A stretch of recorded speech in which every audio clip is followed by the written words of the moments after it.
Halo teman-teman semua.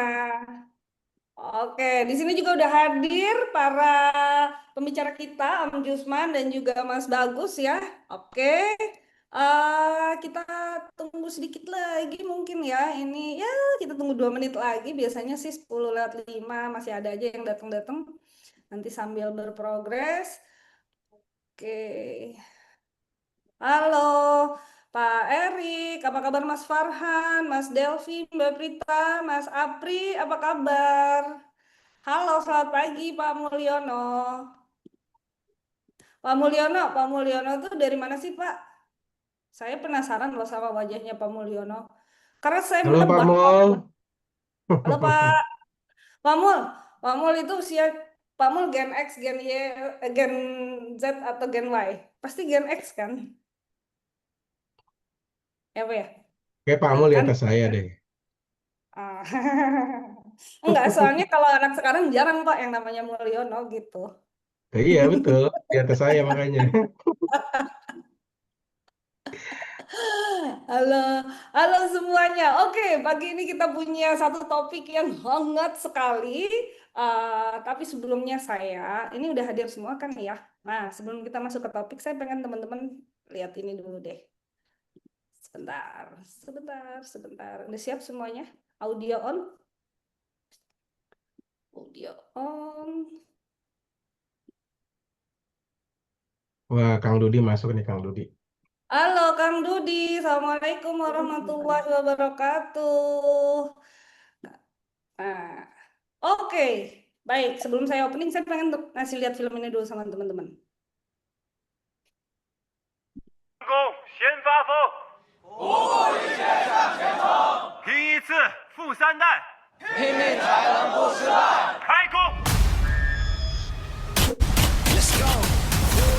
炒股、挖币、网游、电商、博彩，美女荷官在线发牌。我想让他赢，他就赢；我想让他输，他就输。裸聊啊！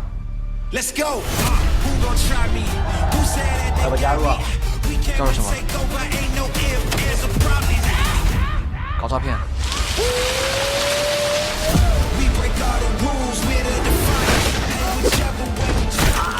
说看要不要走？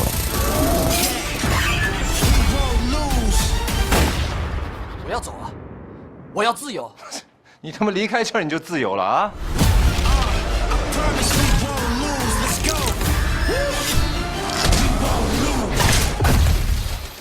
别走了，一块赚钱吧。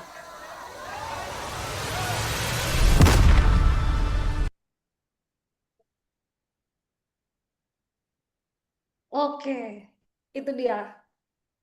Pinjol, judol di mana-mana dan sekarang makin mencekik. Kayaknya dari yang berpendidikan sampai nggak berpendidikan terjebak dalam pinjol dan judol dan akhirnya dampaknya nggak cuma pada pribadi mereka masing-masing, tapi juga ke keluarga dan bahkan ke lingkungan kerja ya. Oleh karena itu, hari ini kita akan hadirkan dua pembicara yang saya berharap kita, karena kebanyakan di sini adalah praktisi HR, kita punya perspektif lain. Karena ini benar-benar diskusi lintas fungsi ya.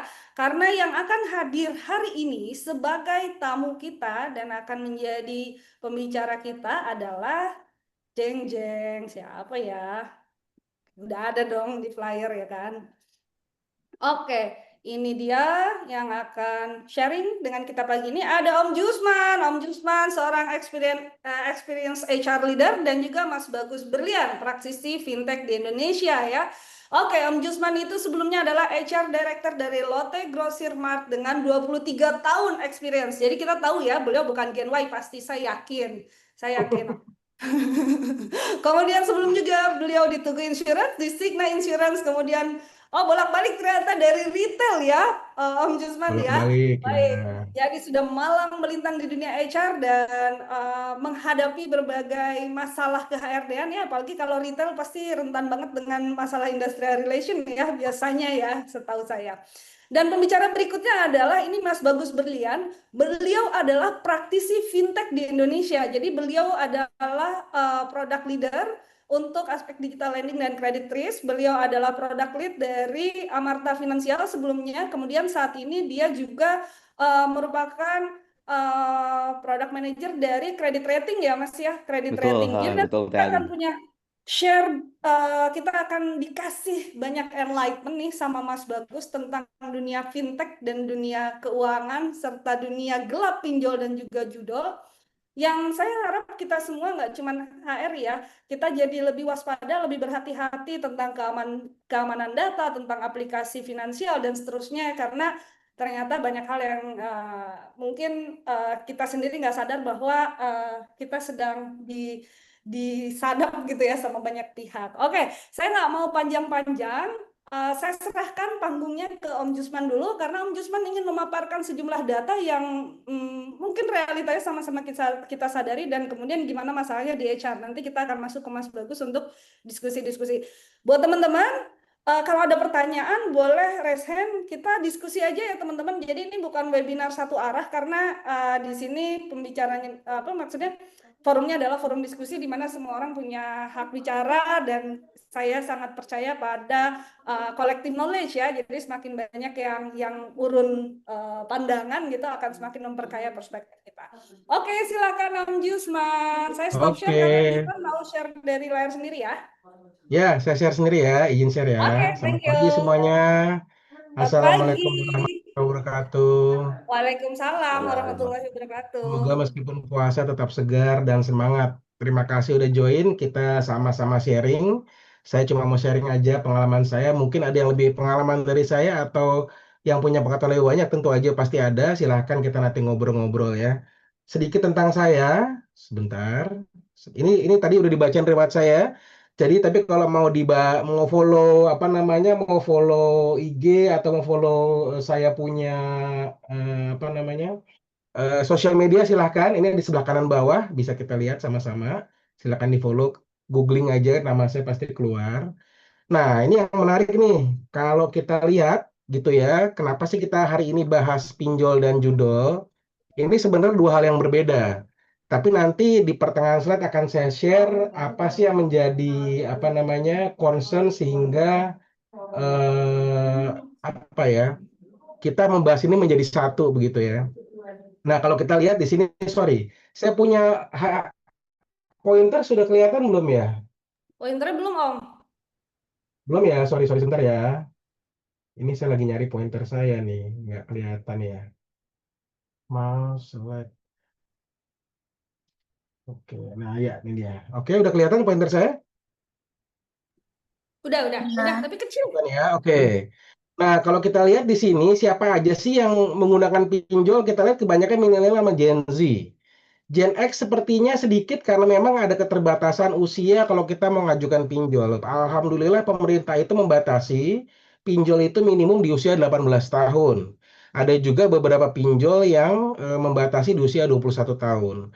Nah, nanti mungkin Mas Bagus bisa banyak cerita. Kemarin kita sudah ngobrol juga bahwa pendanaan-pendanaan pinjol ini ada yang tidak mengikuti etika perbankan yang seharusnya, sehingga banyak orang yang terjerat di usia yang lebih muda gitu.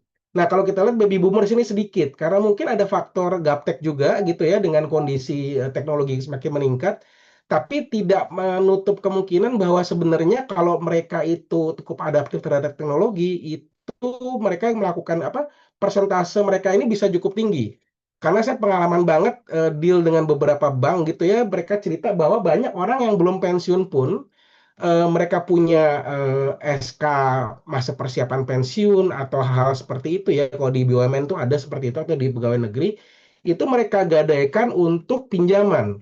Sehingga nanti kalau mereka masuk usia pensiun dan kemudian mereka punya dana pensiun keluar, itu akan menjadi menutup ke hutang-hutang mereka. Jadi sebenarnya tren hutang itu tidak hanya ada di dunia di usia muda, tapi juga usia yang senior-senior yang ada gitu, dan itu yang menjadi perhatian ya. Dan kalau kita lihat ini saya highlight di sini gitu ya, sebentar. Ini ya, 21,77% sayangnya ini digunakan pinjol ini untuk kebutuhan mendesak, gitu ya. Ada sekitar 21,77% ini untuk membayar karena terjerat hutang melakukan pinjaman. Nah, sedikit yang mau saya highlight, Kalau zaman saya atau Teh Alin gitu ya dulu ya, kita biasanya teman-teman dengar terjerat kartu kredit ya Teh Alin ya. Nah, kartu kredit itu sendiri dengan kebijakan pemerintah setelah COVID itu maksimum bunganya hanya 21% per tahun atau 1,75% per bulan dan itu adalah bunga flat ya. Nah, kalau bunga efektif nanti saya cerita lagi seperti apa gitu bunga efektif. Nah, kalau tingkat bunga pinjol itu cukup mengagetkan karena bisa sampai 105% per tahun. Jadi kalau teman-teman itu bayar apa namanya pinjam 1 juta, kembalinya 2 juta gitu ya. Nah, bunga ini sendiri kan sebenarnya bisa kita manfaatin untuk hal-hal lain kalau kita punya pengelolaan uang yang baik. Artinya kita nggak perlu minjem. Tapi kalau sampai minjem, itu nilainya itu bisa sampai 2 kali lipat apa yang harus kita pinjam di awal setahunnya. Dan itu sangat-sangat membagongkan ya kalau menurut saya. Bayangin nggak kalau misalnya pinjam 50 juta kembalinya 100 juta dalam setahun gitu ya, pokok dan bunga. Dan buat teman-teman tahu, bunga yang digunakan itu bunga flat, tapi sebenarnya dalam proses perbankan ada yang namanya bunga efektif. Digunakan bunga flat itu supaya kelihatan kecil bunganya, tapi kalau bunga perbankan itu dikali 1,8 rasionya.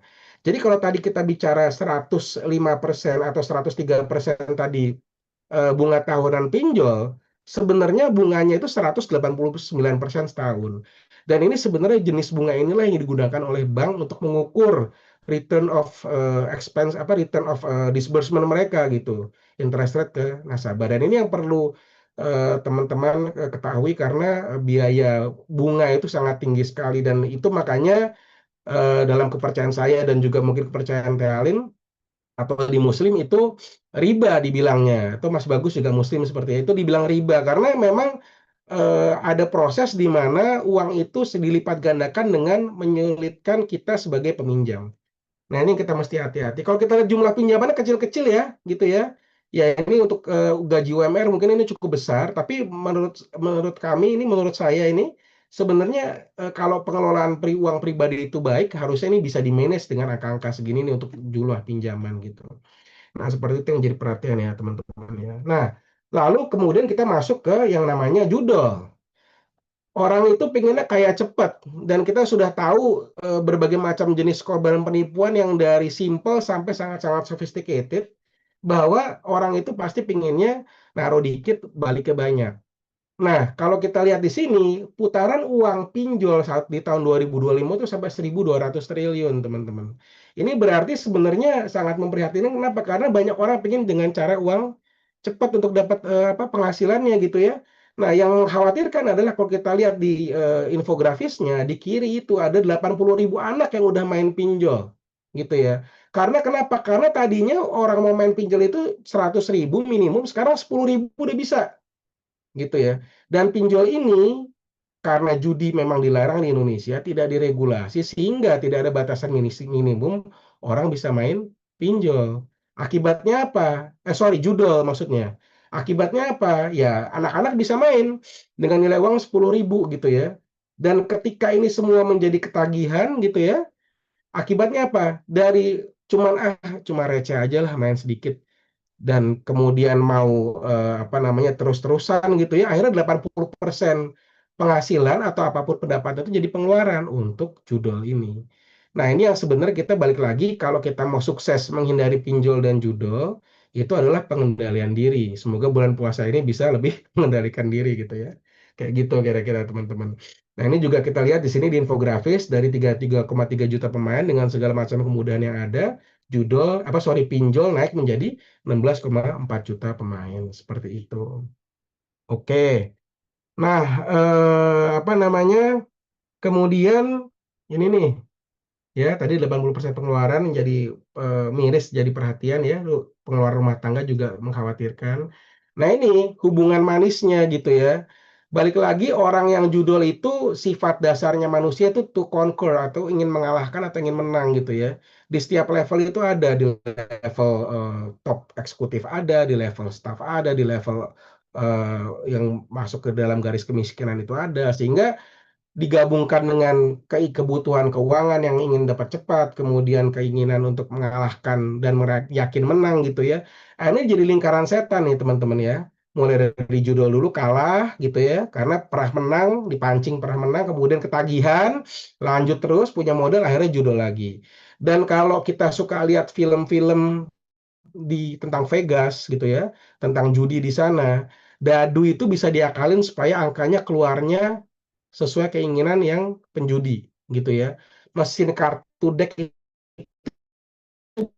bisa shuffling itu bisa diatur supaya keluar apa namanya, keluar kartunya sesuai yang diharapkan.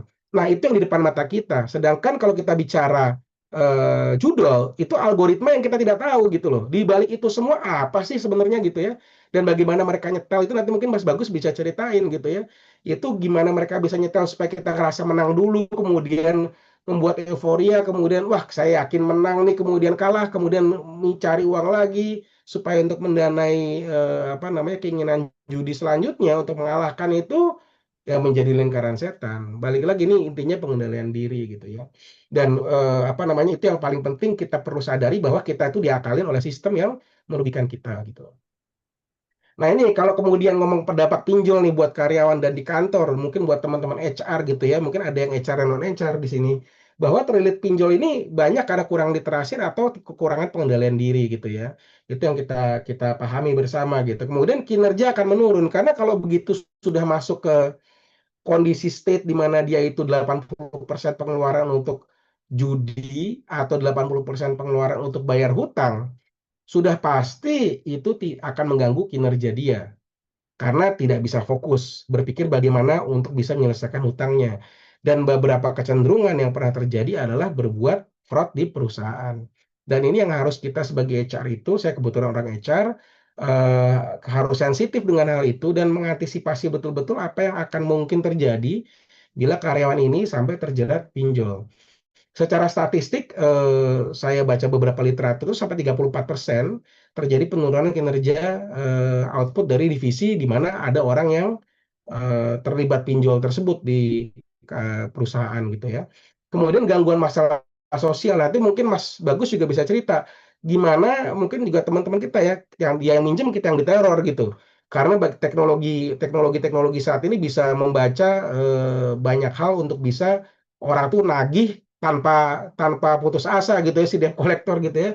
Resepsionis saya pernah juga didatangi gitu ya seperti itu. Jadi hal-hal kayak gitu menjadi gangguan masalah sosial di kantor. Nah, dari masalah pribadi, masalah keuangan pribadi, akhirnya menjadi hubungan industrial issues gitu. Karena ada gangguan-gangguan yang tidak nyaman tadi kepada rekan-rekan di kantornya dia gitu. Dan kemudian kinerja juga, kemudian kita harus PIP ke karyawannya dan seterusnya itu mengganggu proses bisnis yang berjalan seperti itu ya.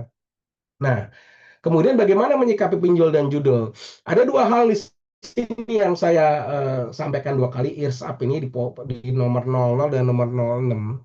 Poin utamanya tim HR harus sensitif gitu, harus bisa memapping atau membaca situasi dan kondisi, harus bisa betul-betul tahu kondisi di lapangan seperti apa supaya kita tahu potensi masalahnya di mana.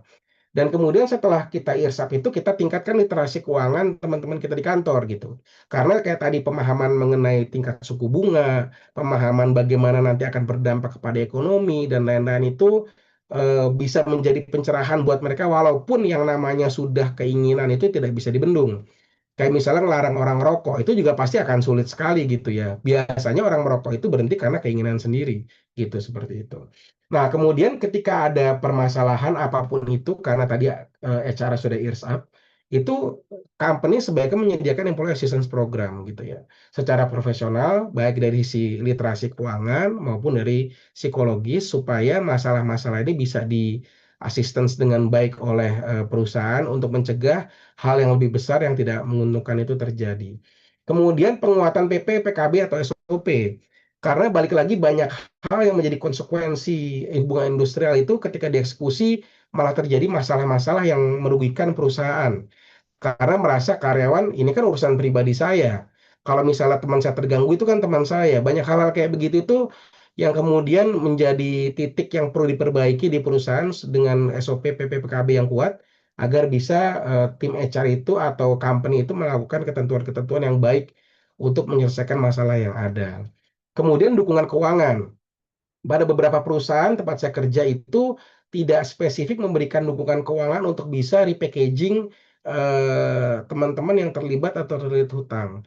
Tapi dengan adanya misalnya koperasi, kerjasama dengan bank gitu ya, atau dengan kerjasama dengan fintech yang benar untuk bisa bisa membantu solusi way out untuk hal ini, itu cukup menolong karyawan-karyawan yang memang sudah insaf gitu ya.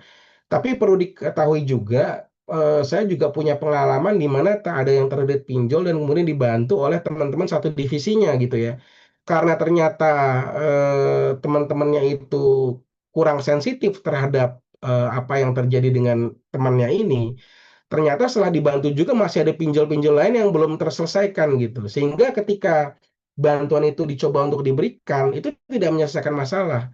Karena ternyata yang dibantu itu tidak terbuka untuk mengatakan kondisi yang sesungguhnya dan itu akan menjadi kontraproduktif. Karena teman ingin membantu tapi malah seperti semacam kayak dikhianati gitu. Nah, itu yang juga HR mesti hati-hati juga, menyikapi hal tersebut. Kemudian jangan bosan-bosan melakukan sosialisasi peraturan atau fasilitas misalnya EAP, Implementation Program atau dukungan keuangan yang ada. Supaya teman-teman yang terjerat itu tahu way out-nya seperti apa dan ketika belum terjerat atau sudah mau terjerat in between proses terjerat, mereka itu bisa sadar gitu ya, bisa insaf kemudian kembali ke jalur yang seharusnya. Dan tidak lupa lagi saya ingatin, HR selalu harus ease up, harus punya banyak mekanisme untuk mengetahui bagaimana kondisi di lapangan dan teman-teman itu terdampak atau tidak dengan pinjol yang ada, dengan judul yang ada di sekitar kita. Dari saya itu sih kira-kira Teh Alin, mungkin selanjutnya kita ngobrol diskusi aja supaya fluid mengalir gitu ya. Apalagi Mas Bagusnya juga punya banyak pengalaman menarik yang bisa kita share sama-sama. Terima Makasih kasih. Wassalamualaikum banyak. warahmatullahi wabarakatuh. Waalaikumsalam Waalaikumsalam warahmatullahi warahmatullahi wabarakatuh. wabarakatuh. Jangan sampai bertemu di event berikutnya dulu, Om. Kan belum kita. Belum, Belum. enggak maksudnya bicara selanjutnya. Oke, siap, siap. Mas Bagus kan Ini menarik. seru, seru, seru. Om Jusman punya banyak pengalaman, nanti boleh dikorek terus sama teman-teman ya, dan teman-teman nanti kalau punya pengalaman terkait pinjol, judo, rentenir, dan lainnya juga silahkan berbagi di forum ini. Nah, kita akan ke Mas Bagus nih, yang akan sharing Oh, dari sudut pandang fintechnya sendiri ya. Mungkin itu yang jarang kita dengar, karena HR kan dengarnya dari sudut pandang HR. Nah, dari Mas Bagus ini kan product manager yang creating produk finansialnya, kemudian juga sekarang bicaranya mengenai credit rating. Silakan Mas Bagus. oke, saya boleh share screen ya Boleh kali ini. banget, silakan. Oke, oke. Selamat pagi teman-teman semua. Assalamualaikum warahmatullahi wabarakatuh. Jadi Waalaikumsalam. saya izin share sedikit background saya. Jadi saya perkenalkan, nama saya Bagus Berlian.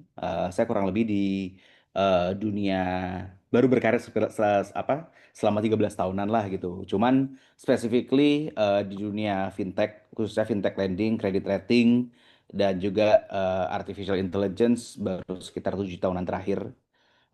Sebelumnya saya pernah bekerja di Amarta Mikro Fintech, terus habis itu pernah saat ini juga bekerja di salah satu grup credit rating terbesar di Beijing, dan juga beroperasi di 8 negara termasuk di Indonesia.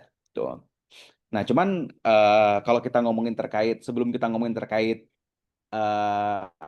pinjol lah ya, spesifik ya, mungkin saya ada baiknya sharing dulu kayak ya terkait financial institution segment lah, khususnya lending di Indonesia dan kenapa akhirnya itu yang namanya dalam tanda kutip pinjol itu eksis dan kenapa pinjol itu akhirnya itu banyak marak di kalangan anak muda atau juga di kalangan-kalangan yang dalam tanda kutip rural lah di kota tier 2. Justru yang paling marak itu biasanya di situ, kota tier 2 atau mungkin juga bukan dari kalangan yang dalam tanda kutip mampu lah ya kayak gitu. Jadi kalau kita sebagai orang fintech, khususnya fintech lending, kita tuh membagi segmen kita itu tuh di 3 macam segmen gitu. Bankable, thin file segment, sama no file segment. Bankable itu sebenarnya simple as datanya itu bisa di-track di BI checking, di Slick gitu ya. Mungkin dia pernah punya pinjaman ke bank, karena ngajuin KPR, kartu kredit, dan semacamnya, dilaporin sama banknya, nanti datanya bisa ke-trace kayak gitu. Nah, use case-nya biasanya yaitu orang ngajuin credit card, loan, multi finance, dan semacamnya. Lalu ada segmen namanya thin file segment. Thin file segment itu biasanya mereka punya sedikit catatan di Slick, mungkin karena dia pernah ngajuin pinjaman di kartu kredit gitu atau di motorcycle gitu. Cuman pinjamannya itu cuma sekali doang gitu, belum sering. Dan bagi financial institution untuk lihat credit risk-nya mereka, itu dibutuhkan alternatif data lain gitu. Misal lewat data e-commerce, data telco dan semacamnya gitu. Untuk melihat orang ini mampu nggak bayar kayak gitu. Nah, case-case-nya itu biasanya kalau di case ini biasanya itu gini, kayak beberapa fintech modern lah lokal Indonesia, misal anggap aja kayak Indodana, Kredivo kayak gitu-gitu. Mereka biasanya tuh nyasar-nyasar hal-hal kayak gini. Ketika lihat orang masuk ke platform mereka punya catatan di Slick, terus habis itu mereka mungkin assess dengan data telco, misal jumlah tiket size top up dia per bulan berapa. Oh, dari situ mereka bisa mengapprove gitu. Mengapprove dalam artian kayak oh ya udahlah kita kasih limit dia berapa gitu. Atau kalangan anak-anak muda nih, anak-anak muda yang sebelumnya mungkin pinjamannya limited di apa ya, di buy now pay later aja gitu. Cuma dia pengen ngajuin apa namanya, beli motor gitu. Nah, biasanya itu ada alternatif data lain, which is data e-commerce lain Slick yang mau mereka cekin. Tapi ada yang namanya no file segment. No file segment itu datanya nggak ada di Slick sama sekali gitu. Biasanya data anak-anak yang dalam tanda kutip baru dewasa, usia 18 tahun gitu, baru eligible buat ngambil loan gitu. Kan nggak ada tuh apa namanya, data history dia pernah mengambil pinjaman di mana gitu. Tapi dia ada inquiry buat ngambil loan gitu. Nah, gimana caranya kita mengapprove dia atau dia bisa ambil loan atau tidak? Nah, disitulah alternatif data berpengaruh gitu. Misal data e-commerce. Misalnya dia belanja di Shopee per bulannya berapa. Terus habis itu payment method yang dipakai apa, keseringannya. Misal apakah dia udah punya credit card. Misal kalau pembayaran apakah dia biasanya bayarnya via COD, via Indomart atau via apa namanya? Via via virtual account gitu. Nah, itu semua itu ada ratingnya gitu, ada perhitungannya. Nah, baru dari situ ketika dia mengajukan let's say Shopee Pay Later dan semacamnya. Nah, kredit rating inilah yang bekerja untuk mengkalkulasi itu. Nah, problemnya di Indonesia seringkali segmen yang seperti saya ini bicara dari sudut pandang saya pribadi ya, saya coba melepaskan dunia profesional saya gitu. Nah, seringkali terjadi segmen-segmen yang baru ini di novel segmen khususnya anak muda gitu, yang kurang literasi terhadap keuangan dan semacamnya gitu. Ya udah dia ngajuin pinjaman secara online seperti itu dengan tidak dengan minim literasi sama sekali, dengan dia tidak tahu bahwa data dia sebenarnya di belakang itu dibaca gitu. Akhirnya dia ngajuin pinjaman tanpa ngerti trade off terhadap risknya seperti apa, terhadap interestnya seperti apa, kayak gitu. Nah, akhirnya di situ dia dapat limit. Tapi ketika dapat limit, namanya anak muda, no file segment, benar-benar nggak ngerti harus ngapain, minim banget literasinya gitu. Dia belanjain lah itu semua. Dan begitu dalam tanda kutip dia bingung gimana caranya bayar, disitulah sebenarnya jeratan pinjol mulai bekerja lah ya gitu. Jadi kayak oke, apa namanya, gimana caranya kalian apa namanya, bayar cicilannya balik, kalau telat mesti bayar berapa kayak gitu. Nah, itulah semua hal-hal dari novel segmen itu yang apa ya, yang tidak yang tidak disadari sama segmen ini sebelumnya gitu. Dan sebenarnya novel segmen itu tidak hanya terbatas ke segmen-segmen anak muda aja ya gitu yang baru punya eligibility untuk ambil loan. Tapi sebenarnya segmen-segmen orang-orang di pedesaan gitu, orang-orang di kota kabupaten yang memang jarang punya pinjaman juga, mungkin karena lifestyle-nya cukup sederhana gitu. Cuman kan tiap hari mereka di handphone kan pakai mereka tiap hari isi pulsa. NIK-nya pun juga tertaut dengan berbagai macam aktivitas. Misalnya isi pulsa, ganti nomor HP, isi token, dan semacamnya. Nah, hal-hal itulah sebenarnya di company seperti saya yang kita baca, baru nanti dari situ kita jadikan insight untuk lembaga financial lending itu untuk memberi keputusan. Seperti itu. Nah, problem di Indonesia sendiri di company saya yang tempat saya bekerja sekarang itu hal-hal terkait concern itu sangat diperhatikan kayak gitu. Jadi kalau tidak ada concern, tidak ada datanya itu data ilegal dan semacamnya itu kita sangat melindungi hal-hal terkait UU PDP gitu. Problemnya banyak hal terjadi di Indonesia itu utamanya ya platform pinjaman online yang sebenarnya bukan dari Indonesia, dari asing gitu, masuk ke Indonesia lewat dengan nama-nama aneh. Itu mereka banyak menggunakan data-data gelap gitu, yang sebenarnya melanggar UU PDP gitu. Misalnya kayak data terkait alamat seseorang, bekerjanya di mana gitu. Itu kan sebenarnya sangat melanggar UU PDP gitu. Cuman di satu sisi mereka juga ingin gitu uang mereka yang mereka disburskan itu balik gitu. Jadi mau nggak mau mereka akan menggunakan berbagai macam cara, termasuk menteror dan semacamnya, agar uangnya itu kembali gitu. Dan mostly itu terjadinya di segmen-segmen no file atau thin file yang sebenarnya itu sangat-sangat kurang edukasi terhadap literasi keuangan. Nah, kalau terkait ngomongin teknologi sendiri, mungkin ada baiknya juga saya jelasin apa itu konsep data collector dan data processor. Nah, company tempat saya bekerja sekarang, kita ada data processor. Kita memproses data yang sudah apa namanya? Sudah diberi concern oleh pemiliknya untuk kita jadikan sebuah insight bagi lembaga finansial dalam mengambil keputusan gitu. Problemnya gitu, banyak data kolektor itu yang sumbernya tidak jelas dan bahkan tidak punya konsen gitu. Which is itu sebenarnya sangat dihindari dari company saya. Cuman di beberapa pinjaman online yang dari luar negeri mostly datang ke Indo, menyasar thin file segmen, memeras mereka gitu. Itu mereka menghindarkan mereka apa ya? Mereka tidak masalah dengan bermain dengan data kotor itu dan data yang melanggar UU PDP gitu. Nah, konsep data kolektor ini sebenarnya gimana gitu. Jadi kalau teman-teman sehari-hari menggunakan handphone sebenarnya gitu, beraktivitas di platform e-commerce, mengisi pulsa, apapun yang terkait dengan identifikasi personal teman-teman khususnya NIK ataupun phone number, sebenarnya itu behaviornya itu di-capture oleh platform itu. Jadi kalau teman-teman sebenarnya ketika mau akses ke sebuah platform, pasti kan teman-teman akan dihadapkan dengan consent. Consent itu kalau misalnya dibaca, itu pasti akan ada clause di mana mengizinkan platform itu untuk mengakses datanya teman-teman untuk kebutuhan bisnis ke depannya dan semacamnya. Nah, di beberapa platform yang curang, data teman-teman pasti akan digunakan gitu. As simple as sebenarnya teman-teman mau menginquiry atau misalnya teman-teman masuk ke satu platform pinjaman online gitu dan teman-teman mencoba melakukan proses onboarding di situ. Secara tidak langsung, inquiry teman-teman akan ke-record ke sistemnya mereka dan sistem mereka pun juga akan di-share ke dalam satu database mereka sendiri yang nantinya akan terkonek dengan platform yang lainnya. Maka sering-sering terjadi ketika teman-teman menginquiry ke platform pinjol gitu. Nah, otomatis secara tidak langsung akan ada promosi dari platform platform pinjol yang lain gitu.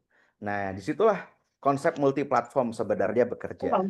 Dan konsep multi platform ini sebenarnya teman-teman itu tidak hanya specifically tercentralized di pinjaman online aja gitu. Ada juga dan mereka sebenarnya juga terkoneksi ke platform-platform lain utamanya terkait dengan judi online ya gitu. Itulah mengapa kalau teman-teman pernah onboard ke satu platform judi gitu.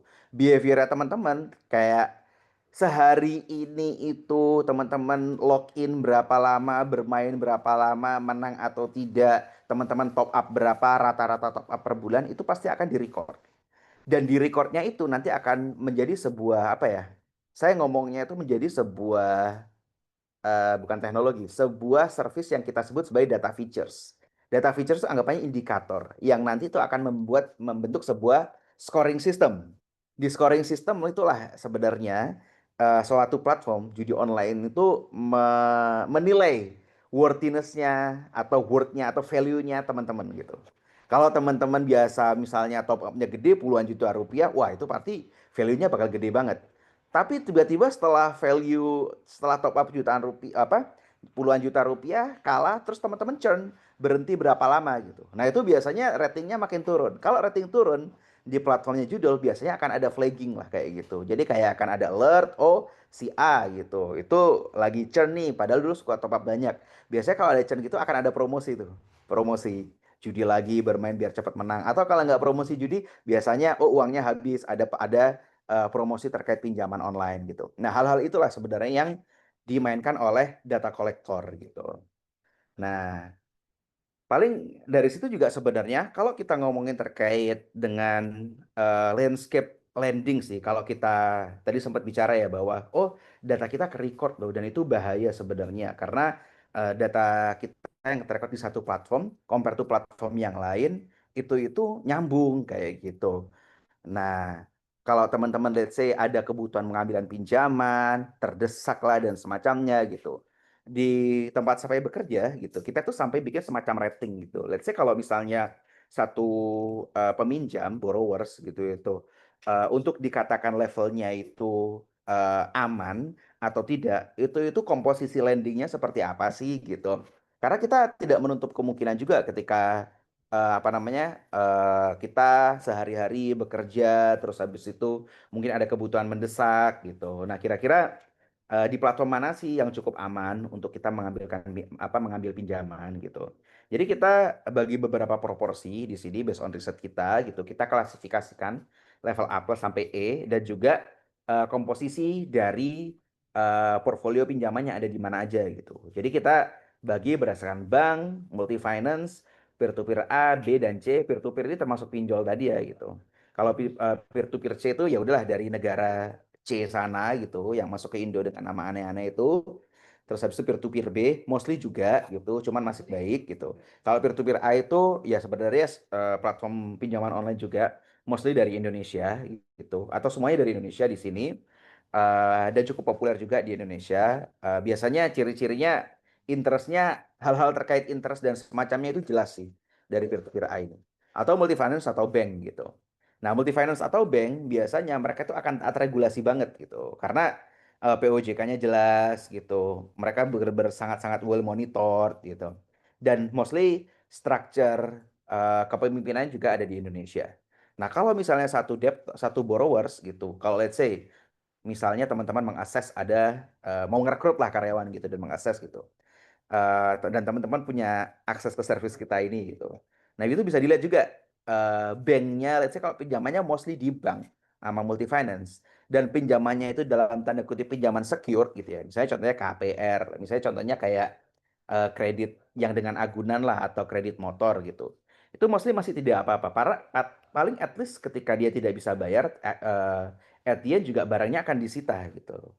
Kalau misalnya pinjaman-pinjaman yang unsecured ini yang maka jadi problem, apalagi pinjaman unsecured yang dari dalam tanda kutip pinjol-pinjol ilegal tadi gitu. Karena kalau misalnya tidak ada jaminan, sebenarnya jaminannya ya tidak lain adalah diri kalian sendiri gitu. Nama baik kalian gitu. Mungkin kalian akan sering diteror dan semacamnya. Itulah mengapa banyak dalam tanda kutip pinjol-pinjol ilegal tadi, kenapa mereka lebih memilih ke menyasar no file segment tadi atau thin file segment. Pertama, mereka literasi keuangannya kurang gitu. Terus habis itu mereka juga karena dapat iming-iming limit gede dan semacamnya gitu dan katanya sih bunganya murah padahal itu kan bunga harian juga gitu. Mereka akhirnya ngambil spend gitu. Baru mereka tidak tidak tidak jeli membaca aturannya lebih lanjut terkait dengan bunganya yang mencekik ke depannya lah kalau dia telat bayar kayak gitu. Nah, itu yang membuat pada akhirnya mereka ya mau nggak mau mungkin tidak akan susah fokus di kehidupan sehari-harinya gitu. Terus karena mereka juga akan dikejar oleh tim collectionnya lah gitu. Karena utamanya pinjol-pinjol yang ilegal ya, sepengalaman saya ketika dealing dengan institusi-institusi seperti ini gitu. Mereka kan sebenarnya tidak peduli dengan UU PDP gitu.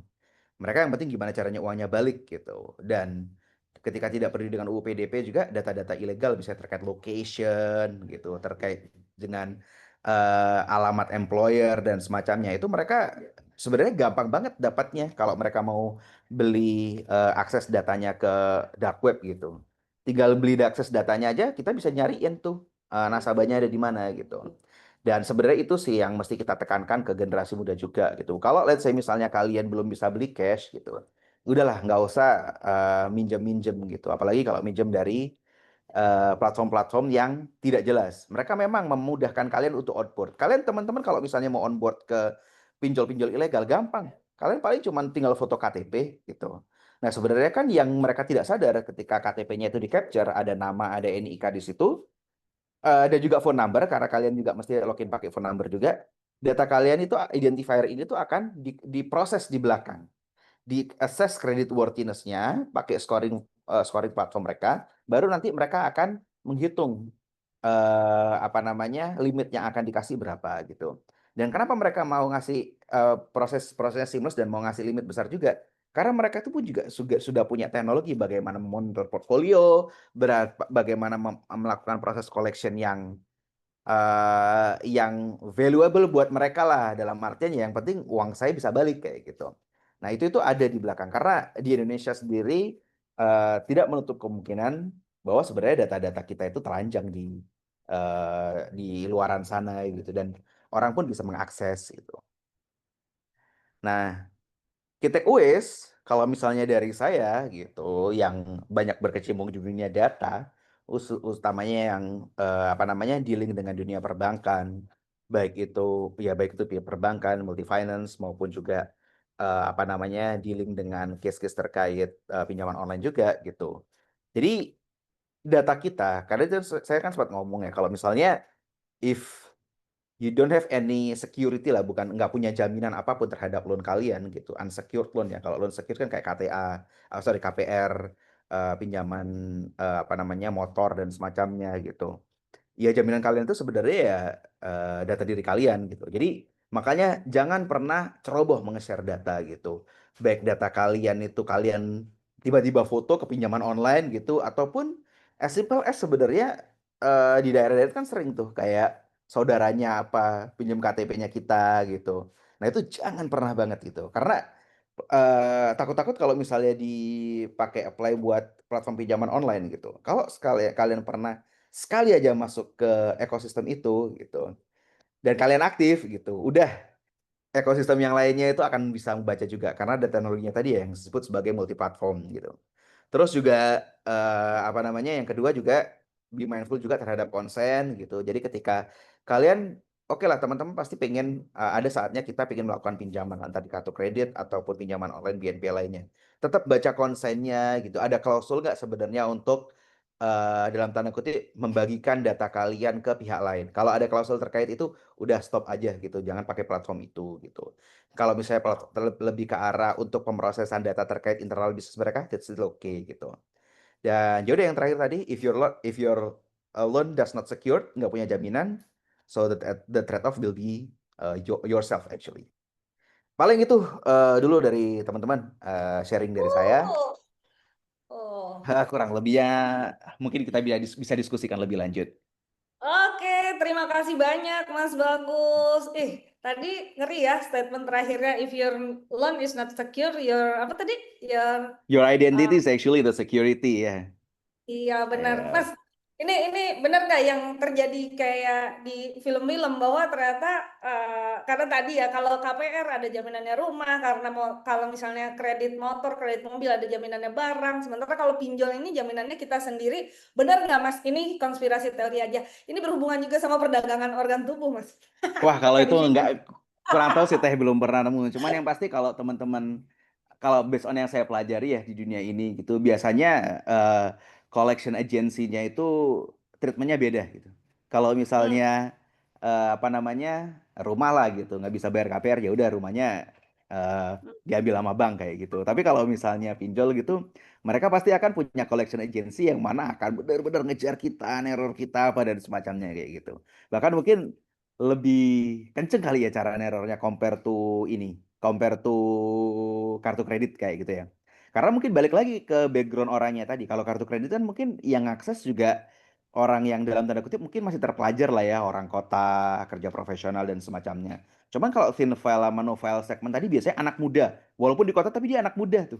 Belum pernah terpapar terhadap any kind of produk-produk finansial lah gitu. Jadi akhirnya ceroboh, dia apply aja mungkin buat top up game online lah atau apa kayak gitu. Nah, dia akhirnya dari situlah ketika dia ditekan sama kolektor dia nggak tahu mesti ngapain juga gitu. Atau juga orang-orang yang udah dewasa, minim melek finansial, mostly ada di daerah gitu. Dia kan belum punya literasi keuangan yang cukup gitu. Itu bisa jadi sasaran-sasaran praktek-praktek pinjol ilegal tadi itu. Iya, iya, Seperti iya. itu. ngeri banget ya. Soalnya kan kalau anak sekolah sekarang udah pakai aplikasi ojol lah ya Mas ya, di Mhm. mana ada pembayaran juga, nyambung juga. Kadang kalau mau jajan ke Nah, Shopee, ikut sebenarnya kemana kan? sebenarnya gini, di era artificial intelligence gitu ya, mau nggak mau itu platform itu pasti akan mendevelop gimana ya kalimatnya? Otak mereka sendiri lah, algoritma mereka sendiri atau scoring sistem mereka sendiri. Kalau teman-teman misalnya nih belanja dari Shopee, belanja baju, pasti biasanya ada rekomendasi beli celana juga gitu. Kalau biasa beli sepatu jogging gitu, mungkin nanti ada rekomendasi terkait juga beli kaos kakinya atau beli Kaos apa gitu. kakinya ya, Nah, itu tuh alat-alat lainnya sebenarnya lah itu yang mendukung. betul, betul Kang. Jadi sebenarnya itu ada yang saya sebut tadi sebagai data features, ada sistem perankingannya gitu di Hmm. belakang itu yang kita develop dan kebetulan saya develop juga sekarang itu di tempat saya bekerja kayak gitu. Nah, any kind of platform itu ke situ. Ke Gojek pun juga kayak gitu. Gojek baik dari sisi kita sebagai pelanggan, customer maupun sebagai driver, di belakang itu juga pasti ada algoritma dan scoring sistemnya.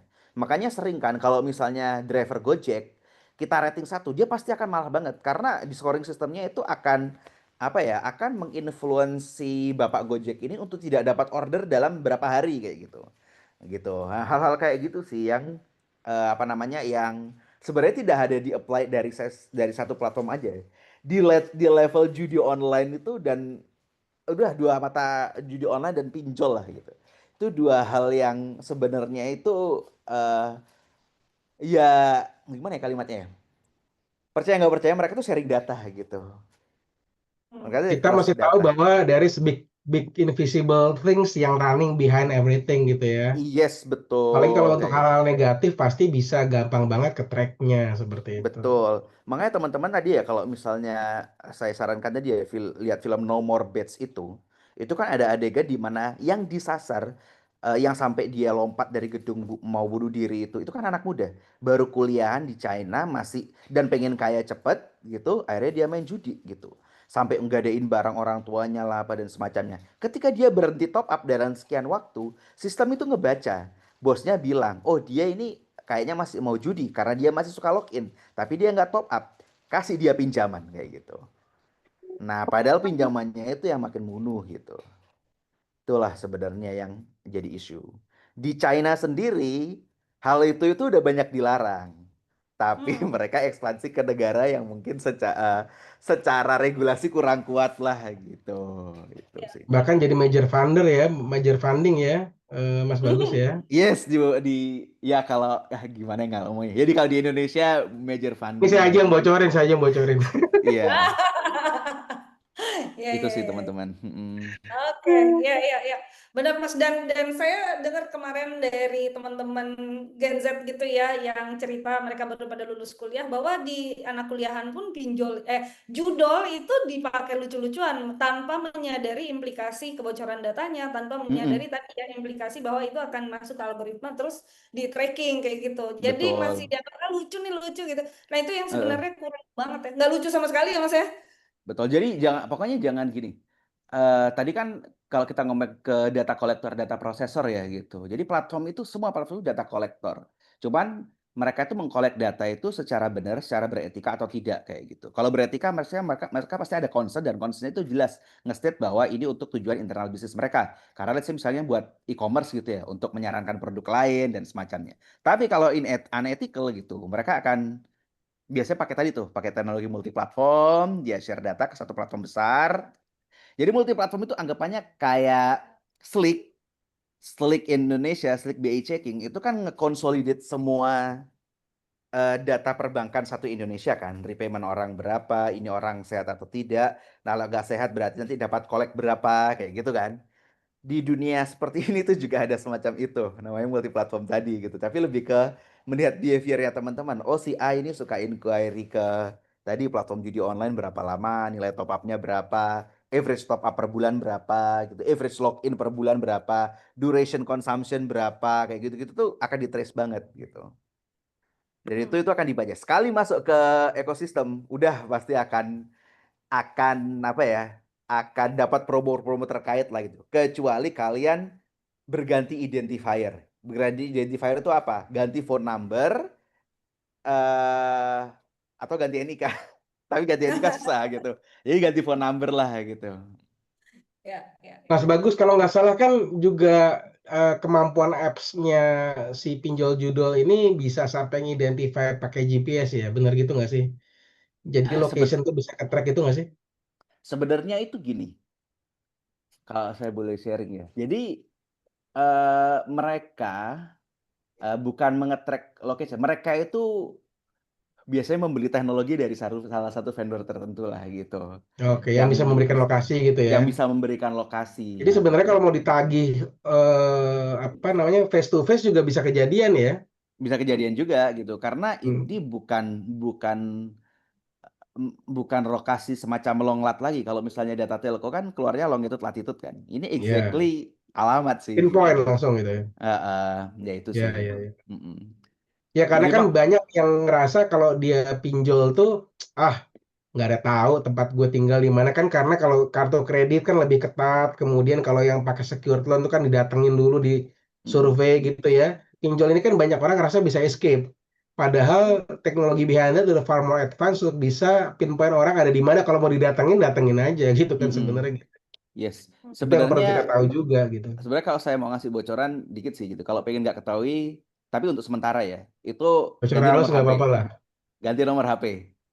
gitu nomor HP ya. Ganti nomor HP gitu. Karena identifier kan nomor HP kan. Nanti tahu waktu kita nomor HP-nya on pasti orang kolektornya tahu gitu. Cuman Iya. mereka juga punya punya teknologi untuk konekin phone number ini ke NIK, dan ini nanti NIK-nya keluar Berarti tuh phone keluarnya number sama yang juga ke pernah dukcapil, kayak dukcapil gitu ya. terdaftar di phone number yang pernah terdaftar di NIK ini tuh berapa aja gitu. Jadi Iya, iya, cara iya. mereka itu banyak banget gitu itu sih. Ya.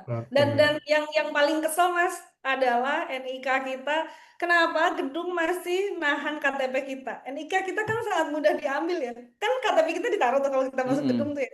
NIK Itu kita biar tinggal kalau ditaruh. kartu itu biar kartu tamunya nggak lupa dibalikin. Nah, Iya, tapi jadinya gitu.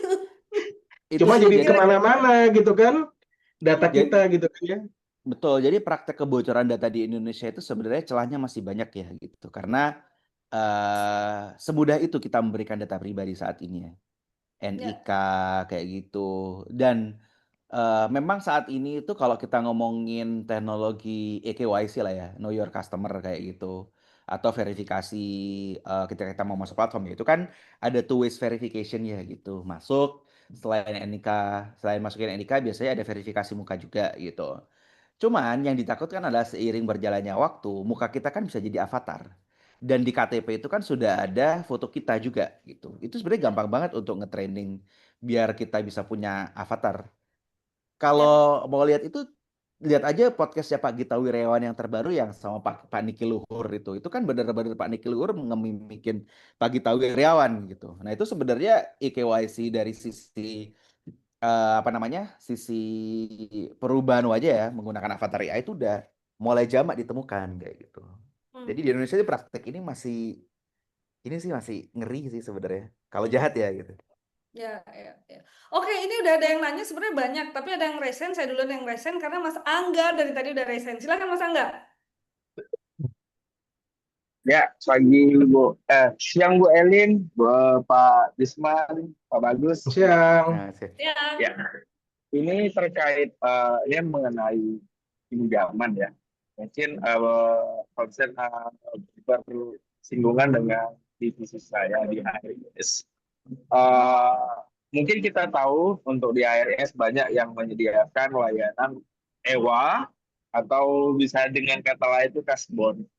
Untuk dari sisi HR, bagaimana nih regulasi terkait EWA bagi karyawan yang mungkin mau meminjam atau mau ngambil pinjaman tersebut, meskipun risikonya itu minim karena dari vendor tuh biasanya. Dari sisi fintech juga untuk keamanan datanya itu bagaimana tuh? Karena kan banyak vendor-vendor EWA itu yang memang tidak eh, di bawah naungan perusahaan finance dan mereka itu kebanyakan pribadi seperti itu. Jadi dari sisi eh, HR bagaimana, dari sisi fintech bagaimana? Sekian pertanyaan saya. Iya, makasih Mas Angga, Ewa nih, Mas Jusman, early wage Oke, Pak, Iya, hmm. gajian sebelum gajian ya Mas ya. ya rewards Silakan. akses ya. Iya. Oke, gini Ah, Mas Angga, pertanyaan yang cukup menarik karena di waktu saya in charge ya beberapa tahun yang lalu di perusahaan yang lama itu banyak banget yang nawarin seperti ini. Nah, jadi sebenarnya ini pisau bermata dua gitu ya. Tapi poin utamanya adalah apakah di perusahaan tersebut itu sudah ada fasilitas pendukung untuk bisa memfasilitasi karyawan membutuhkan dana darurat misalnya. Kebetulan tempat saya lama ada koperasi dan koperasi itu sangat-sangat accessible gitu ya dan uangnya cukup oke gitu ya. Sehingga dengan halus ya saya belum bisa bekerja sama dengan penyedia-penyedia EWA ini gitu ya. Dan kemudian kalau misalnya ternyata di suatu company itu tidak ada apa namanya kondisi tersebut, tidak ada koperasi, tidak ada apapun, ini bisa jadi salah satu solusi dengan pembatasan jumlah pinjaman. Tapi tentu saja untuk bisa mengakses, bisa tuh kerjasama dengan penyedia jasa tersebut untuk memastikan bahwa karyawan yang berikan itu yang eligible, artinya perlu approval HR dulu. HR tentu sedikit banyak tahu behavior karyawan tersebut gitu ya, trennya seperti apa, apakah kemudian dia itu apa namanya suka ada gangguan ke kantor ketika ada pinjolnya misalnya menagih dan seterusnya dan seterusnya. Jadi kalau memang itu ternyata eligible, kemudian bisa dikeluarkan dan HR harus membatasi berapa persen yang bisa keluar karena kalau misalnya sampai terlalu besar ini juga berdampak kepada gali lubang tutup lubang ke depannya begitu. Jangan sampai HR justru mengizinkan mereka untuk jadi pintu pertama masuk pinjol karena ternyata gajinya udah ketarik semua duluan ke depan seperti itu. Itu sih kira-kira singkatnya Mas Angga ya. Tapi yang pasti kalau ini salah satu solusi yang bisa diberikan perusahaan karena bagaimanapun jangan sampai ada proses kondisi pribadi karyawan itu jadi attach ke perusahaan dalam konteks hal-hal seperti ini. Karena nanti akan terlibat kondisi di mana nggak favorable buat perusahaannya. Sehingga harus ada pemisahan di situ. Dan kebetulan pada beberapa kasus yang tangani itu ada proses koperasi di situ, saling support, dan juga bisa pinjaman yang besar. HR juga bantu potong dari gajinya untuk masuk ke koperasi dan seterusnya, seterusnya seperti itu. Itu gambarannya. oke, makasih Om. Mas Bagus ada tanggapan mungkin? Seperti kata Bang Jutman ya, kalau misalnya emang di company itu ada koperasi, better pinjam lewat koperasi sih.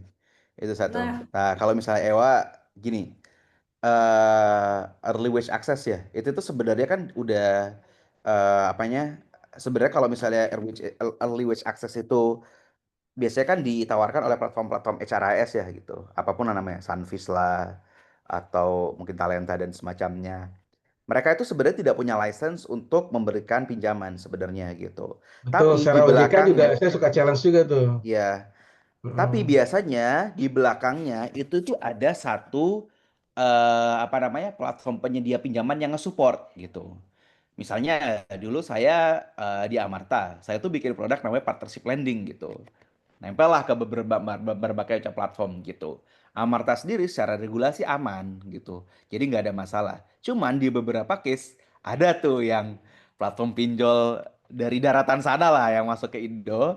Itu biasanya juga tap on ke HRIS yang biasanya dari daratan sana gitu. Itu regulasinya nggak jelas gitu. Nah, hal-hal kayak gini tuh yang sebenarnya itu harus divalidasi sama teman-teman HR. Let's say ada layanan EWA gitu ya, masuk ke tempatnya teman-teman lah gitu. Paling ketika misalnya yang nawarin platform HRIS gitu, ya platform HRIS-nya juga harus bisa state gitu, kayak penyedia layanan pinjamannya itu siapa gitu di balik ini gitu. Kalau mereka yang ngomong mereka sendiri yang menyediain, wah itu blacklist gitu. Karena mereka nggak punya izin. Tapi kalau di belakangnya mereka bisa state namanya siapa dan namanya itu terdaftar di OJK itu masih aman gitu. Itu sih. oke oke, Kalau pada thank you. beberapa kasus yang saya temui mereka memang dari mereka langsung dan apa namanya mereka tidak berizin. Ini masih apa? Wah, itu kalau itu Dibilang kan ibaratnya mm. apa sih kalau di OJK tuh kan ada yang sandbox tuh ya, Oh, masih sandbox juga nggak bisa. Paling minim yang tuh ngurusin itu. terdaftar. Nah, Heeh. mereka ngakunya begitu gitu. Jadi kita kan masih kategori itu Pak. Jadi kita belum masuk ke OJK. Kayak mereka Nggak. ngomong gitu. Tapi makanya kita masih pinter Mm. mengetahui betul-betul struktur pembiayaannya seperti apa dan bagaimana mereka memberikan pinjaman sampai bunga-bunganya seperti tadi Mas Bagus bilang. Karena terus terang kalau pakai bunga banget menjerat. Tapi ada juga yang nawarin ini cuma kita talangin aja Pak, paling nggak ada biaya admin 50.000. Nah ada juga seperti itu. Mm. Jadi kalau Itu yang ngomongin mesti OJK diketahui. dikit di fintech itu ada stage-nya ya. Jadi mulai dari sandbox, terdaftar, dan juga berizin gitu. Nah, dari Hmm. sandbox untuk terdaftar aja itu tuh ribet banget regulasinya gitu. Ya, Jadi kalau betul. misalnya orang, oh kita udah sandbox kok di OJK, udah atau masih proses? Kalau masih proses Nah, sebenarnya as simple as submit aja gitu. Belum diapa-apain sama OJK, ataupun lagi dicecer sama OJK, tapi masih belum jelas ke depannya gitu. Itu udah jangan lah gitu. Mhm. Mm. Dulu kita juga jangan kami mudah pernah. terbuai lah poinnya gitu. Mm. Betul, dulu kita pernah juga diminta partnership sama salah satu EWA itu. Jadi kita melihat bahwa secara filosofi EWA ini tidak membuat karyawan kita punya planning yang bagus ke depannya, malah jadi makin Mm. pendek kan ya. Orang yang asalnya Hmm, diminta planning sebulan jadi 2 minggu aja. Jadi hidupnya tuh kayak makin ya udah apa pendek. buat hari Mm. ini aja gitu. Jadi karyawan malah jadi nggak berkembang kalau menurut kita gitu. Ah. Akhirnya oh kayaknya Ewa nih, saya juga mengamati Ewa akan seberapa jauh bertahan dan siapa di belakangnya itu yang Mm-mm. yang waktu Tapi itu juga hal-hal pertanyaan kayak kita. gini tuh sebenarnya ini sih. Saya sedikit sharing kali ya. Saya tuh tahun lalu itu tuh mau ini sempat ada tawaran lah bekerja di Dubai ya, di Abu Dhabi juga di United Arab Emirates lah gitu. Mereka itu kan punya satu super apps gitu, inisialnya B gitu. Nah itu semacam kayak yang super apps inisial W lah dari daratan sana gitu. Dan ternyata memang orang di balik fintechnya juga dari sana. Nah, mereka itu punya semacam layanan EWA itu, tapi dengan nama yang berbeda, namanya Send Now Pay Later gitu. Nah, kenapa Send Now Pay Later? Karena di negara ini itu kan banyak pekerja migran dari India, dari Pakistan, dari Philippines kayak gitu. Mereka kebanyakan bekerja gitu, bekerja di tengah-tengah gitu ya, gitu. Itu tuh ada keharusan biasanya gitu untuk ngirim duit ke family-nya lah di negara asal gitu. Jadi instead of mereka nunggu gajian, mereka pengen langsung send now pay later gitu loh setelah gajian gitu. Nah, yang sering terjadi adalah yang namanya manusia kan sering hilaf ya gitu. Pengendalian dirinya kurang. Mereka pakai send now pay later tapi ketika udah gajian belum langsung dibayar kayak gitu. Jadi nama-nama EWA itu ada banyak sih di dunia ini ya gitu. Dan mostly kebanyakan adalah menjeratnya itu tadi ya, thin file no file segment. Di Abu Dhabi, di UAE yang pakai layanan EWA ataupun send no pay letter itu 100% pekerja migran, tidak ada orang lokal gitu. Karena orang lokalnya Emirati sendiri kan ya hidupnya udah tercukupi ya gitu. Ya mungkin saran buat teman-teman HR ya paling nggak basic needs karyawannya itu di cover dulu lah gitu biar tidak Ya. terjerat hal-hal seperti itu. Nanti teman-teman praktisi reward nih harus mengkaji lagi hygiene factors reward kita gimana gitu kan ya. Apakah bisa membuat teman-teman bertahan. Tapi di lain pihak juga memang keinginan kebutuhan itu juga dari si individu kan harus dikontrol. Karena kalau enggak ya namanya reward tuh di dalam survei apapun reward selalu tidak pernah cukup kan. Engagement survei mau kapan aja itu reward selalu jadi keluhan karena dikasih 10 juta nggak cukup, dinaikin 15 juta nggak cukup ya. Jadi dua sisi sih nanti praktisi reward PR-nya panjang nih dari sini. Ini ada pertanyaan menarik sebelum ke Mas Delvi, bentar ya Mas ya, karena di sini di chat ada Mas Chandra. Saya nggak pernah pakai pinjol, tapi beberapa kali ditelepon sama debt collector karena teman dan bekas karyawan ada yang pakai pinjol, minta saya untuk menegur mereka. Gimana caranya saya bisa hapus database saya? Nah ini sering Mas. Kadang saya juga pernah pribadi dapat dari mantan karyawan atau dari supir atau siapa gitu bekas supir dan seterusnya. Nah, gitu. Gimana ngapus data kita? Karena annoying sih. Ini saya tiap pagi hampir 20 telepon ada kali masuk ke handphone saya buat yang Jadi gini, kalau saya boleh jawab, jadi hapus data itu hampir impossible karena data kalian sekali masuk ke platform itu tadi ya, masuk ke multi platformnya sana lah gitu. Jadi udah itu kayak data kalian dibaca satu sama lain lah antar platform gitu. Cuman yang bisa dilakukan adalah sebenarnya kita bisa melapor ke OJK gitu. Let's say terang-terangan ya orang kolektornya dari PT apa tadi kan, pasti mereka ngaku itu kan, punya pinjaman di PT ini gini gini gini. Lapor aja ke OJK gitu. Karena itu udah menyalahin UU PDP gitu. Itu sih. Even kalau gampang ya, Mas. teman-teman Gampang HR ya. ya. Kenapa? Lapor ke OJK tuh gampang ya, Mas. Kan kita males sama birokrasi. Oh, sebenarnya kalau misalnya di gedung mana itu, di gedung tempatnya di gedung ICS itu ada banget, itu gampang banget. Lapor aja kayak misalnya data saya kesebar apa gitu, itu gampang banget. Dan OJK lagi banyak bersih-bersih terkait itu gitu. Gedung apa Nah, tadi, Mas? lupa saya, pokoknya ada gedung terkait ICS lah, Innovative Credit Scoring gitu. Oh, oke. Itu di situ bisa lapor. Memang data kalian itu tidak langsung serta-merta bersih ya, karena itu kan mainnya kan udah di level multi platform kan. Cuman karena kita bisa nge-show, oh ini tuh nama PT-nya ini atau nama perusahaannya ini. OJK harusnya bisa menindak gitu. Itu sih. Oke. Karena ya itu harus gerakan kolektif sih kalau itu. Let's say misalnya, oh platform ini sering dilaporin. Jadi OJK kan bakal jadi concern kan gitu. Nah bisa jadi ke blacklist OJK. Dia tidak bisa beroperasi. Tinggal matiin satu-satu aja gitu. Oke, oke. Thank you Mas Bagus tipsnya. Nanti kita harus daftarin kalau yang terganggu ya. Mas Delvi, silakan Mas Delvi untuk open mic. Ya, mohon maaf saya nggak nyalain video, mukanya masih jelek. Enggak kok Apa Mas kabar, jelek. Malin? Udah lama, udah lama ketemu. Saya tapi mau pertanyaan saya pas banget nih dengan jawaban Mas Berlian sebelumnya. Kalau kita lihat kan yang kita bicarakan kalau tadi kan banyak teknis di lapangan ya. Itu kan manifestasi dari regulasi yang tidak bisa mengatur gitu. Karena kan lending nih dari zaman dahulu kala kan sudah ada ya Mas. Dari bentuknya kartu kredit, dari bentuknya KTA. Sedangkan kan dari perbankan tuh tidak pernah ada masalah seperti ini. Cuman ketika masuk pinjol jadi bermasalah, mereka tidak diregulasi dengan baik. Sedangkan udah ada OJK-nya sendiri yang ngurus mereka, cuman kok sampai sekarang masih bisa begitu, masih bisa bunganya luar biasa tinggi, proses penagihan meskipun mereka sudah terdaftar di OJK pun tidak sesuai aturan. Nah, dari sisi kalau kita ingin membuat perubahan, apa yang bisa kita lakukan ya Mas? Maksudnya apakah kita harus ya ini kan kita praktisi HR ya, mungkin apa perlu kita datang ke DPR lah, bilang ceritanya segala macam untuk merubah regulasi gitu. Karena kalau lihat kalau kita mau merubah di level pribadi dan di level grassroots ya nggak akan ada perubahan berarti ya karena mereka bisa melakukan hal tersebut. Kita nggak ngomongin yang ilegal lah ya. Ilegal kan kalau orang yang nyari ilegal tahulah sendiri masalahnya seperti apa gitu. Kalau mereka carinya OJK dengan stamp of approval dari OJK kan harusnya para lender ini punya keyakinan bahwa mereka sudah di-manage dengan baik oleh OJK, tapi ternyata kenyataannya tidak gitu. Saya sendiri sama pengalamannya dengan Mas Chandra yang sebelumnya ya. Jangan-jangan nih Mas Chandra Marsono dari Asron juga. Cuman ya saya HR. Halo Mas Chandra. Saya HR dan saya sampai handphone saya sampai sekarang tidak berbunyi Mas. Saya matiin karena isinya tagihan-tagihan lah orang-orang yang menagih dari orang-orang pegawai-pegawai kantor yang menggunakan nama saya karena nama saya di HR gitu. Sedangkan kan ini sudah melanggar aturan ya. Yang saya dapat pun teleponnya ada yang dari Kredivo, ada dari Julo, ada yang saya lihat nih di approve oleh OJK, terdaftar oleh OJK. Cuman teleponnya di atas jam 8, kadang-kadang WhatsApp pun udah kata-kata kasar gitu. Nah, mungkin dari level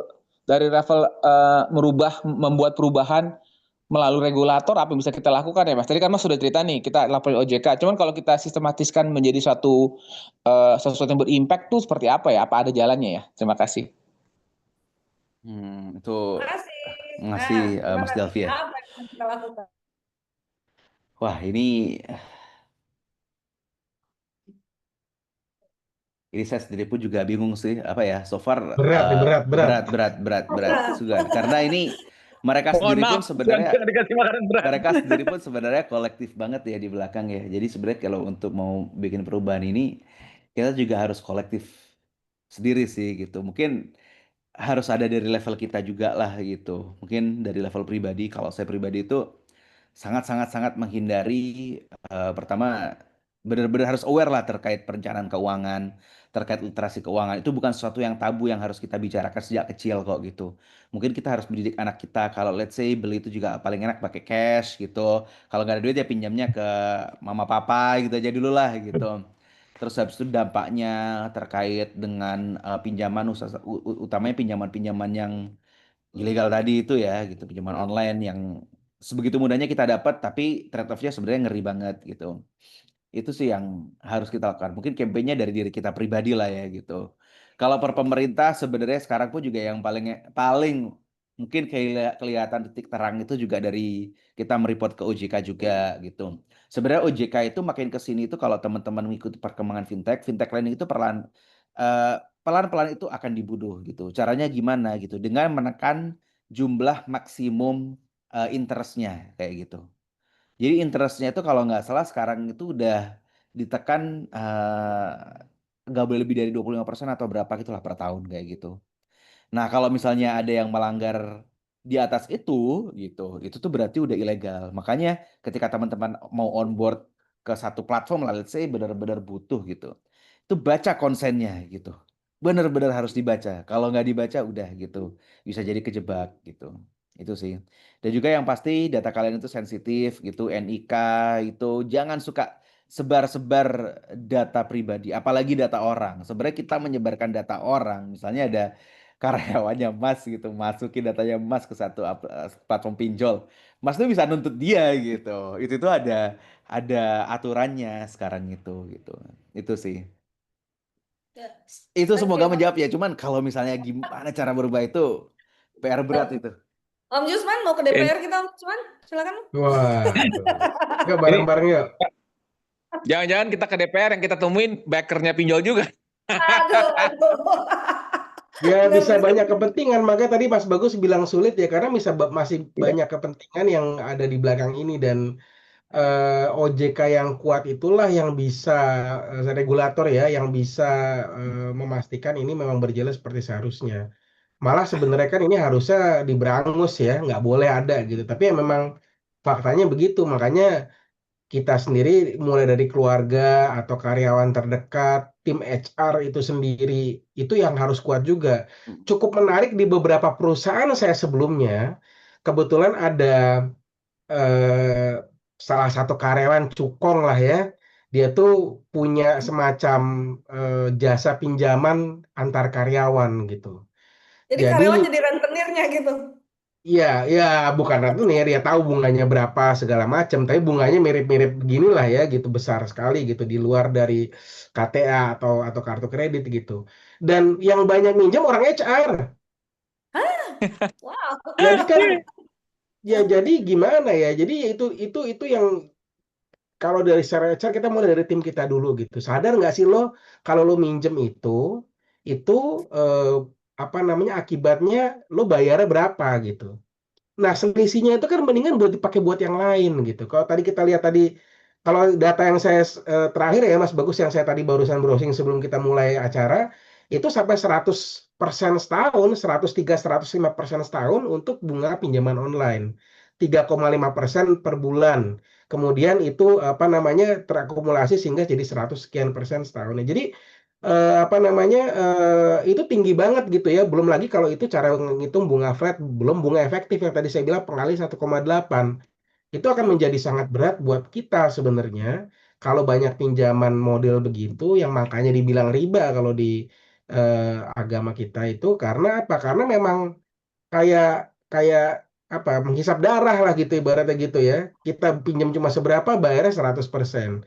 Itu kan kalau dipakai selisih mendingan buat yang lain seperti itu. Nah, itu yang mesti kita sadari sama-sama dan dari tim terkecil di HR sendiri itu harus paham bahwa itulah cara kerja sistem keuangan kita yang sayangnya belum diregulasi dengan baik gitu seperti itu.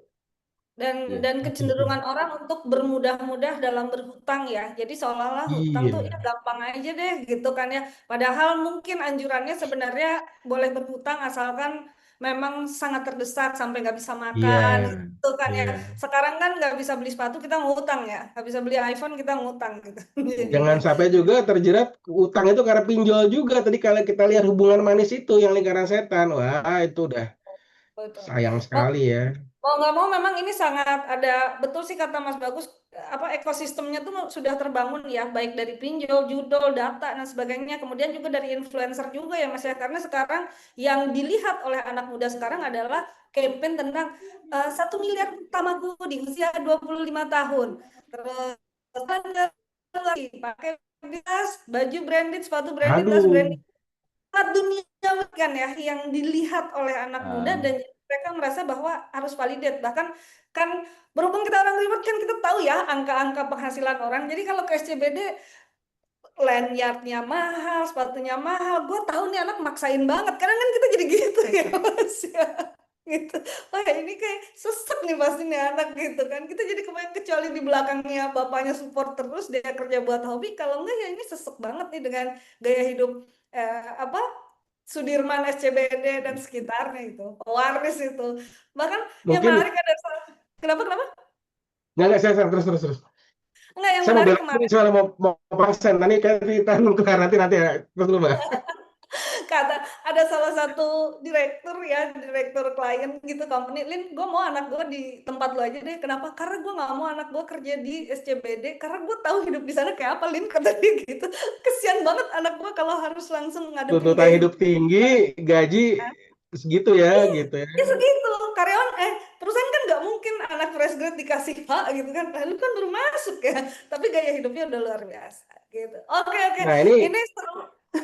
Gimana tadi Mas saya Wisnu? mau share tips sedikit ya.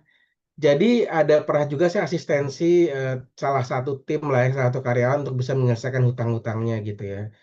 Ketika ini dilakukan tuh pendekatannya harus dari hati ke hati betul-betul gitu ya. Dan kemudian karena kebetulan kita punya fasilitas KTA berbunga rendah di bawah market waktu itu sebagai perusahaan, akhirnya kita melakukan pendekatan ke apa namanya ke banknya itu untuk bisa ngasih pinjaman KTA gitu untuk anak ini gitu.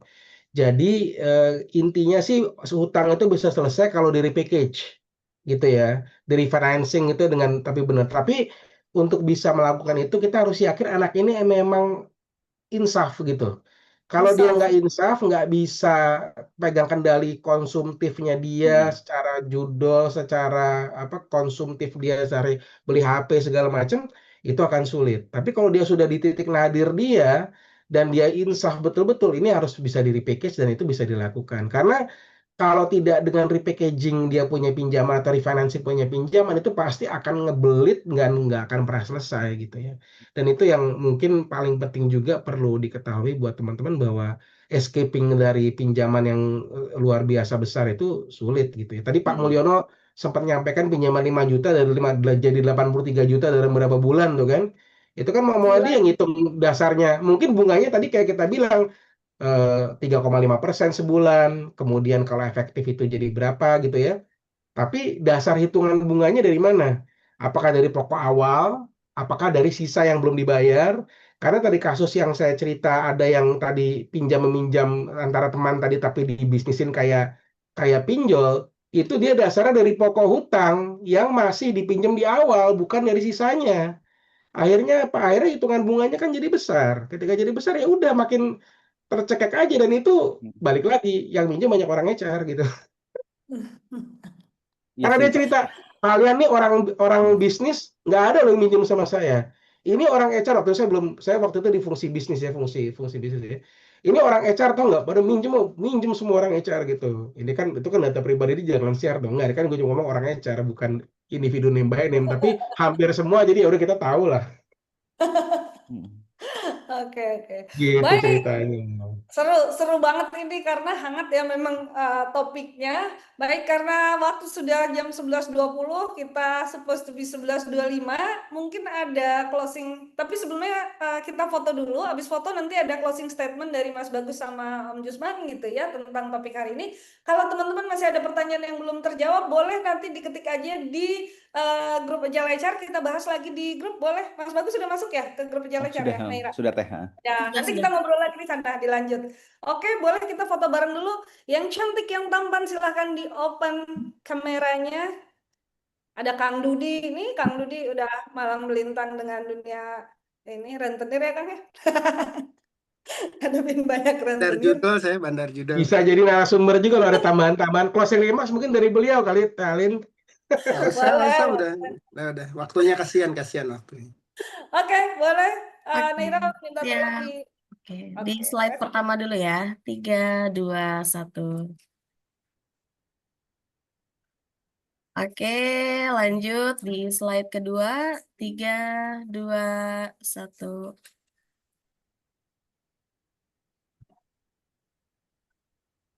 Oke, sudah. Oke. Terima kasih teman-teman semua. Silakan closing statement dari Om Jusman dulu. Habis gitu Mas Bagus. Terima Silakan. kasih Teh Alin. Terima kasih teman-teman. Saya sempat sharing di sini. Pasti banyak yang punya masalah mungkin serupa atau lebih berat yang mungkin bisa sharing juga sebenarnya.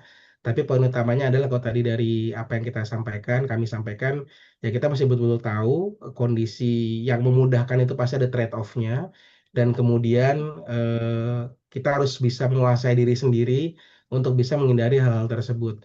Nah, kalau kita sudah bisa menguasai diri sendiri, kita harus menyebarkan itu semua ke teman-teman atau keluarga kita, supaya kondisi yang nggak favorable ini, yang tidak diatur oleh regulasi, yang memang faktanya seperti itu dengan penuh orang banyak kepentingan, itu bisa kita hindarin gitu. Karena bagaimanapun, apapun yang kita lakukan berdampak ke kita sendiri, dan itu kita mesti paham betul supaya kita bisa menghindari itu. Kalau dari saya sih itu ya.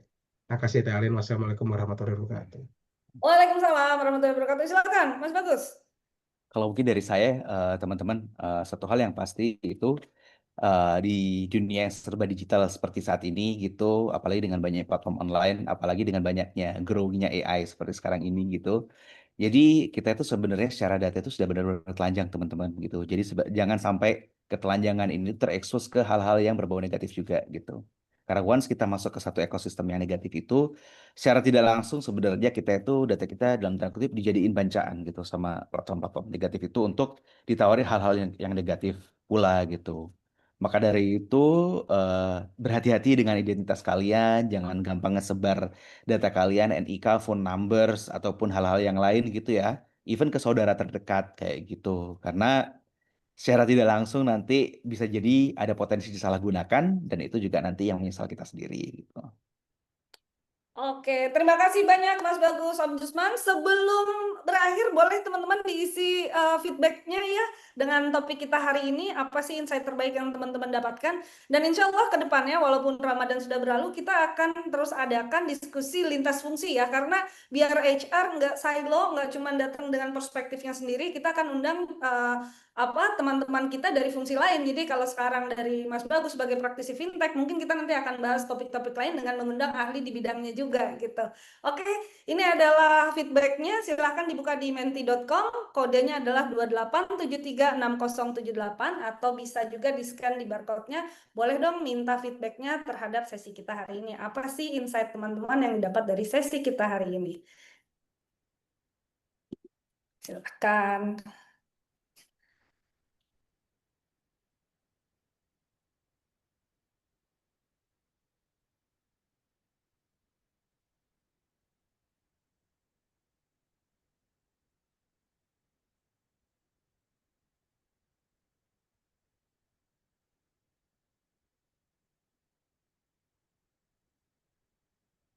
Boleh mungkin di-share juga, Neira.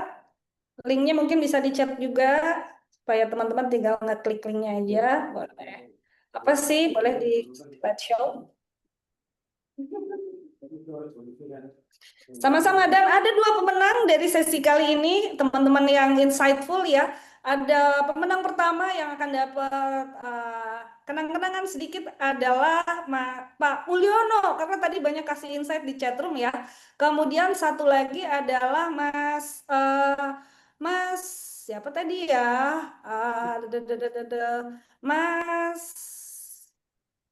Sebentar, Mas Angga, karena tadi nge-trigger pertanyaan yang memang sudah jadinya oh iya ya, Ewa itu sebenarnya menolong atau enggak gitu. Terima kasih untuk teman-teman yang udah hadir di sesi kali ini. Terima kasih untuk para tamu Mas Bagus dan juga Om Jusman.